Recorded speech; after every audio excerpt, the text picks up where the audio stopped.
Hello guys, welcome back to my YouTube channel S K M study away of success. मैं हूं आपका educator Shivam Mishra और यहाँ प्यारे बच्चों यूपी बोर्ड परीक्षा 2022 का जो है मॉडल पेपर वो जारी हो गया है। किसके द्वारा प्यारे बच्चों? ये तो यूपी बोर्ड परीक्षा 2021-22 के लिए।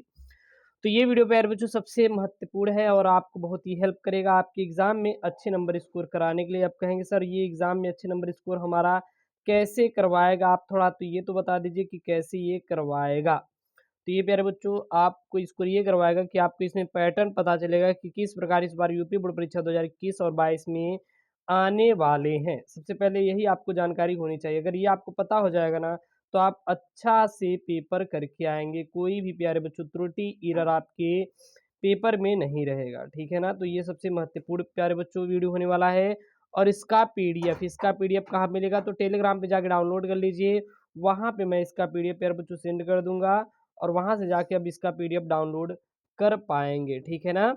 और आपकी डिमांड पर प्यारे बच्चों इसका कमेंट कीजिए। यदि आपको प्यारे बच्चों इसका सोल्यूशन चाहिए तो इसका सोल्यूशन भी मिल जाएगा। बस आप एक बार बोल दीजिए कि सर प्लीज इसका सोल्यूशन भी प्रोवाइड कर दीजिए, क्योंकि आपका प्यारे बच्चों जब रहेगा मांग तो प्यारे बच्चों हम आपको प्रोवाइड कर देंगे। ठीक है ना? तो बिल्कुल भी किसी चीज़ का प्यारे बच्चों टेंशन आपको नहीं लेना है। पूरी बोर्ड की हम तैयारी करवाएंगे आपको सबसे बेहतरीन तरीके से। इस बार प्यारे बच्चों आपको बोर्ड की तैयारी एसकेएम स्टडी करवाएगा ही करवाएगा। ठीक है ना? चलिए, तो यहाँ पे प्यारे बच्चों जो टाइम मिलने वाला है वो 3 घंटे 15 मिनट का आपके पास समय मिलने वाला है। और पूर्णांक कितना रहने वाला है? तो आपका प्यारे बच्चों 100 अंकों का प्यारे बच्चों पूर्णांक पूरा रहेगा। 100 नंबर आप पाएंगे। ठीक है ना? चलिए, तो ये चीज़ हो गई। और 3 घंटे 15 मिनट में आपको हल करना रहेगा। अगर आपको आंसर आ रहा है तो आप कमेंट बॉक्स में आंसर डालिए कि सर आ रहा है। वैसे भी आपको आने वाले वीडियोस में प्यारे बच्चों इसका फुल सोल्यूशन मिलेगा। क्या मिलेगा? फुल सोल्यूशन मिलने वाला है। पूरे पेपर का क्या मिलेगा प्यारे बच्चों? सोल्यूशन मिलेगा। तो इसको बिल्कुल भी आपको टेंशन लेना ही नहीं है।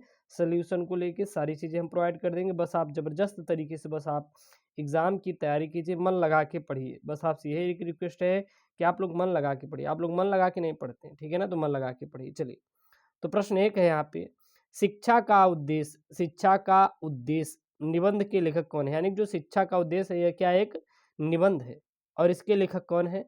भारतेंदु हरिश्चंद्र, संपूर्णानंद, मोहन राकेश या फिर रामकृष्ण दास। तो शिक्षा का उद्देश्य निबंध के लेखक प्यारे बच्चों कौन है? शिक्षा का उद्देश्य निबंध के लेखक कौन है? भारतेंदु हरिश्चंद्र, संपूर्णानंद, मोहन राकेश या फिर रामकृष्ण दास। सही ऑप्शन मेरे प्यारे लाडलो आपको देना रहेगा। ठीक है?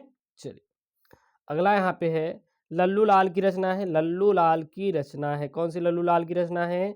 सुख सागर लल्लू लाल की रचना है। जो सुख सागर है वो लल्लू लाल की रचना है, या फिर प्रेम सागर या परीक्षा गुरु या फिर रानी केतकी की कहानी। रानी केतकी की कहानी। तो लल्लू लाल की रचना कौन सी? अगला है पर्दा कहानी के लेखक हैं। जो पर्दा है कहानी के लेखक कौन है? पर्दा कहानी के लेखक कौन है? प्रेमचंद, जयशंकर, अमरकांत या फिर यशपाल। तो पर्दा कहानी के लेखक हैं। कौन है पर्दा कहानी के लेखक? कमेंट बॉक्स में आंसर डाल दीजिए। अगला प्रश्न है आवारा मसीहा के रचनाकार कौन है? जो आवारा मसीहा है इसके मेरे प्यारे लाडलू रचनाकार कौन है? आवारा मसीहा के रचनाकार कौन है? विष्णु प्रभाकर, रामवृक्ष बेनपुरी, राहुल सांस्कृत्यायन या फिर रांगे राघव। अगला यहाँ पे बाण भट्ट की आत्मकथा। जो बाण भट्ट की आत्मकथा है इसके लेखक कौन है? महावीर प्रसाद द्विवेदी, सरदार पूर्ण सिंह, वासुदेव शरण अग्रवाल, हजारी प्रसाद द्विवेदी। तो बाण भट्ट की आत्मकथा के लेखक कौन है? बाण भट्ट की प्यारे बच्चों आत्मकथा के लेखक कौन है? सही ऑप्शन प्यारे बच्चों, सही आंसर आपको कमेंट करके बताना है। बाकी इसका सोल्यूशन के साथ आपको वीडियो मिलेगा। कहाँ मिलेगा? एसकेएम स्टडी पे। और हाँ, इसका पूरा पीडीएफ भी मिलेगा। जी हाँ, फुल पीडीएफ भी मिलेगा। कहाँ मिलेगा? टेलीग्राम चैनल एसकेएम स्टडी पे, वो विथ आंसर। विथ किसके साथ? आंसर, यानी कि उत्तर के साथ आपको मिलेगा। तो जाके फटाक से ज्वाइन कर लीजिए। अगला यहाँ पे कामायनी किस युग की रचना है? जो कामायनी है यह प्यारे बच्चों किस युग की रचना है? जो कामायनी है किस युग की रचना है? द्विवेदी युग, छायावादी युग, भारतेंदु युग या फिर प्रगतिवाद युग। प्रगतिवाद युग। तो कामायनी किस युग की रचना है? अगला यहाँ पे निम्नलिखित कवियों में से कौन प्रगतिवादी युग का है? अग्रदास, तुलसीदास, नंददास, राम धारी सिंह दिनकर। अगला यहाँ पे तार सप्तक का प्रकाशन वर्ष कौन सा है? 1941, 1943, 1954 या फिर 1947। अगला प्रश्न यहाँ पे, द्विवेदी युग की रचना नहीं है, प्रिप्रवास, साकेत, भारत भारती या फिर कमानी। तो द्विवेदी युग की रचना प्यारे बच्चों कौन सी इसमें से नहीं है? द्विवेदी युग की रचना कौन सी इसमें से नहीं है?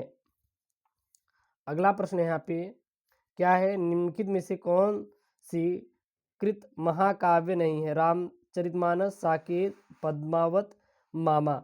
और ये ध्यान दीजिएगा, जो बहुविकल्पी आने वाले हैं इस बार बोर्ड में आपके, तो यूपी बोर्ड परीक्षा में बहुविकल्पी 10 अंकों का कुल आएगा। कितने अंकों का आएगा? 10 अंकों का प्यारे बच्चों बहुविकल्पी आने वाला है।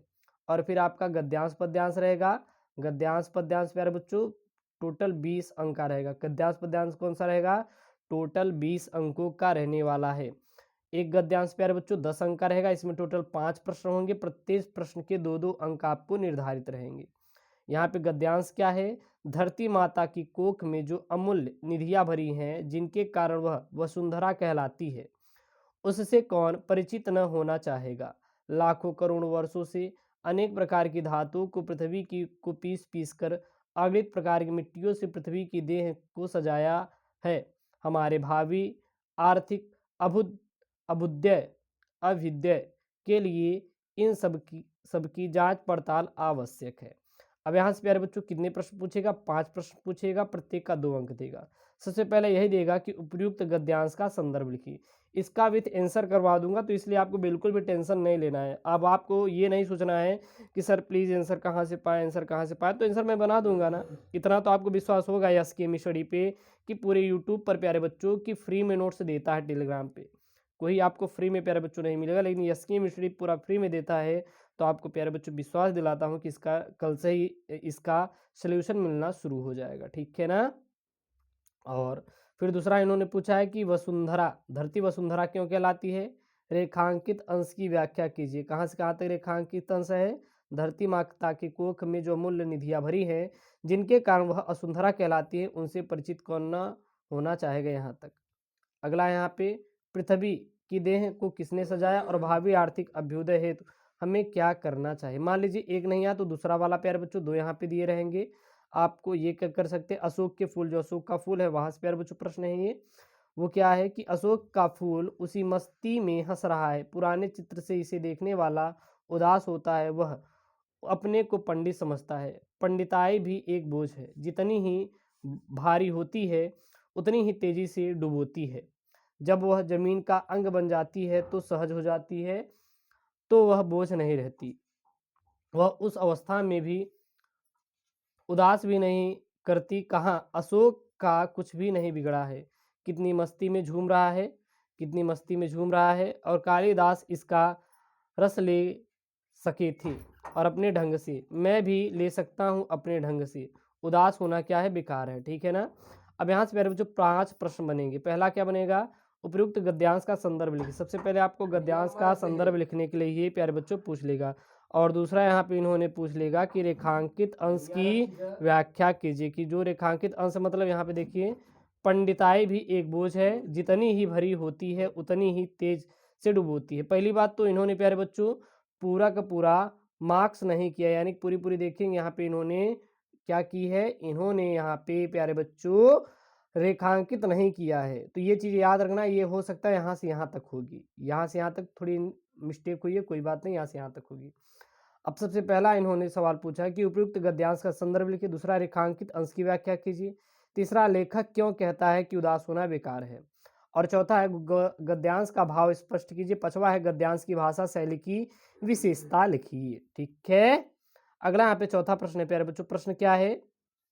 दिए गए पद्यांश पर आधारित प्रश्नों के उत्तर दीजिए। पद्यांश प्यारे बच्चों 10 अंक आएगा। यहाँ पर भी 2 पद्यांश रहेंगे, एक नहीं कर पाएंगे तो दूसरा वाला पद्यांश आप अच्छे से कर लीजिएगा। पद्यांश क्या है? दुर्बलता का चिन्ह विशेष शपथ है, पर अवलाजल जन के लिए कौन सा पथ है? यदि मैं उकसाई गई भरत से हूँ, तो पति समान ही स्वयं पुत्र भी खूं। ठहरो मत रोको मुझे, कहूँ सुसुन लो, पाओ यदि उसमें सार, उसे सब चुन लो। तो ये प्यारे बच्चों हैं। और फिर आगे है, करके पहाड़ सा पाप मौन रह जाऊं, राई भर भी अनुताप न करने पाऊं। और यहाँ से प्यारे बच्चों 5 प्रश्न बनेगा। सबसे पहले पद्यांश का संदर्भ लिखिए। दूसरा, रेखांकित अंशों की व्याख्या कीजिए। और तीसरा यहाँ पे है कि यहाँ का आपको मतलब बताना है कि इसमें कौन सा अलंकार है। अगला है पद्यांश का भाव स्पष्ट कीजिए, यानी कि यहाँ पे कौन से पद्यांश में कौन सा भाव है और भाषा की विशेषता बताइए। मान लीजिए ये नहीं आया तो आप नेक्स्ट वाला कर सकते हैं। कौन सा है यहाँ पे, यहाँ से लज्जाशीला पथिक महिला जो कहीं दृष्टि आए, यहाँ से लेके होठों की और कमल मुख की मनलाएं मिटाना, यहाँ तक आप कर सकते हैं। और यहाँ तक है, ये पूरा पूरा है, ठीक ना। ये छूट गया चार लाइन, यहाँ पर है पूरा। और यहाँ से भी ये 5 प्रश्न पूछेगा, तो ये सबसे ज़्यादा ध्यान देना है कि सबसे पहले अगर ये पता कर लेंगे कि यह किस पार्ट से है, तो इसका आप पद्यांश 2 अंकों का लिख सकेंगे। रेखांकित अंश की व्याख्या, और ये चारों आपको अच्छे से हो जाएंगे, क्योंकि ये सारे प्रश्न आपके इसी से पूछता है। इसी जो पद्यांश दी गई है यहाँ पे 8 लाइन की, यहीं से पूरा वो पूछेगा, ठीक है ना। तो ये सारी चीज़ों को लेकर टेंशन नहीं करना है, इसका मैं सोल्यूशन आपको प्रोवाइड कर दूँ तक। अगला यहाँ पे लेखक का साहित्यिक परिचय देते हुए उसकी प्रमुख रचना का उल्लेख कीजिए। साहित्यिक परिचय मतलब ये है कि यहाँ पे जीवन परिचय देते हुए, यानी जीवन परिचय ही साहित्यिक परिचय देते हुए प्रमुख रचना का उल्लेख, उनकी जो प्रमुख रचनाएं हैं उनको भी लिखना है। 5 अंक मिलेगा। साहित्यिक परिचय देंगे 3 अंक और प्रमुख रचना देंगे 2 अंक, यानी टोटल 5 अंक। कितने शब्द सीमा रहने वाले हैं, 80 अंक। और मैंने इसको प्यारे बच्चों पहले ही बता दिया था कि इन 3 लोगों का आपको लेखक में जीवन परिचय जरूर तैयार करना है। आचार्य हजारी प्रसाद द्विवेदी, मैंने बोला था कि नहीं, आपको पता होगा, बोला है, जाके देख लीजिए। एपीजे अब्दुल कलाम, इसको भी, और वासुदेव सड़क अग्रवाल, और मैंने टिक भी लगवाया है इसको। हाँ, टिक मैंने लगवाया इसको, और आप तैयार कर लेंगे। अगला है जी कवि का। कवि प्यारे बच्चों 5 प्रश्न आएगा। साहित्यिक परिचय और कृतियाँ, 5 अंक यहाँ से मिलेगा, अधिकतम आपको 80। और यहाँ प्यारे बच्चों 3 ठो है, मैथिली शरण गुप्त, सुमित्रानंदन पंत और रामधारी सिंह दिनकर। इन तीनों को तैयार कर लेंगे तो कोई एक नायक तो जरूर वहाँ पे आ जाएगा। अब यहाँ प्यारे बच्चों कहानी है, 5-5 अंक का है। बहादुर एवं पंचलाइट कहानी के उद्देश्य पर प्रकाश डालिए, अधिकतम 80 अंक। या फिर ध्रुव यात्रा, कथा वस्तु अपने शब्दों में लिखिए। तो एक कहानी का उद्देश्य लिखने का आता है, एक कथा वस्तु आता है, तो दोनों में से कोई एक कंप्लीट कर लेंगे, ये आप लिए मस्ट रहेगा। यहाँ से कोई ना कोई एक प्रश्न तो जरूर आ जाएगा। स्वपठित काव्य खंड पर आधारित प्रश्न बनेंगे, 5 अंक प्यारे बच्चों, 80 अंक अधिकतम समय इसकी शब्द सीमा होगी। और हाँ, ये प्यारे बच्चों स्वपठित काव्यखंड होंगे, यह आपके जो जिला वाइज होंगे, जैसे प्रयागराज, मंझनपुर, रामपुर और इधर आपके उत्तराखंड, तो वो आपके अलग राज्य हो जाते हैं, लेकिन यूपी के जो भी रहेंगे, ठीक है ना, आप उसमें आ जाएगा। चलिए अगला है यहाँ पे प्यारे बच्चों, ये तो आपके है। अगला है संस्कृत से, तो संस्कृत वाला ये देख लीजिएगा, 7 अंकों का आने वाला है। गद्यांश 7 अंक आएगा, लेकिन हिंदी में ही 10 अंक आता था, ये प्यारे बच्चों 7 ही अंक आएगा।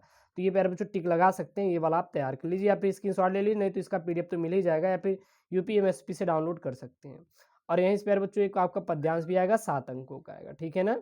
चलिए ये चीज़ हो गई। अब यहाँ पे आपके व्याकरण से प्रश्न आएंगे, मुहावरे से आएंगे।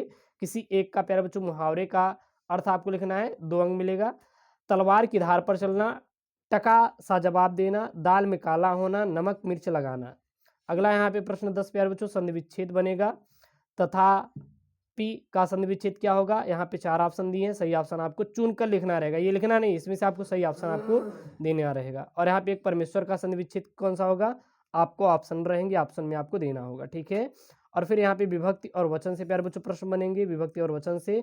और फिर यहाँ पे एक विभक्ति और वचन से ये भी रहेगा। और फिर शब्द युग्म से आ जाएंगे, एक एक अंक के, यहाँ पे आप इसको भी ऑप्शनल रहेगा, ठीक है ना। और फिर यहाँ से आपके वही है। और फिर एक शब्द का चयन करने के लिए दे देता है जो आंखों के सामने हो, क्या कहते हैं यहाँ पे, ये आपके आ जाएगा। ये तो आपकी छोटे छोटे प्रश्न ये तैयार ही हो जाएंगे, इसकी टेंशन नहीं लेना है। और ये भी शुद्ध है, मतलब शुद्ध है। और हाँ, ये तो बहुत इंपॉर्टेंट है, ये 2-2 अंक के हैं। वीर रस हास्य रस की परिभाषा उदाहरण सहित लिखेंगे। श्लेष उत्प्रेक्षा अलंकार, रस छंद अलंकार तो जरूर तैयार कर लीजिए, 6 अंकों का आपके बोर्ड में आएगा। और आवेदन पत्र तैयार कर लेंगे, या फिर प्रार्थना पत्र, दोनों में से कोई एक तैयार कर लेंगे, 6 अंक आपको दिलाएगा। और यहाँ पे प्यारे बच्चों निबंध लेखन आएगा, 9 अंकों का आएगा। बेरोजगारी पर आतंकवाद की समस्या समाधान, वृक्षारोपण का महत्व, विद्यार्थी की राजनीति। और प्यारे बच्चों देश समृद्धि और विकास के समाचार पत्रों की भूमिका। तो ये प्यारे बच्चों आपका 12th का हिंदी का मॉडल पेपर रहा प्यारे बच्चों, सामान्य हिंदी का है। और यह 2021-22 के लिए यूपी बोर्ड वालों के लिए, तो इसलिए प्यारे बच्चों पूरा देखेंगे। और हाँ, सब्सक्राइब चैनल को जरूर कर लीजिए, क्योंकि इसका सोल्यूशन भी आपको अपने यूट्यूब चैनल यस की एम स्टडी मिलने वाला है। ओके दोस्तों, थैंक यू, जय हिंद।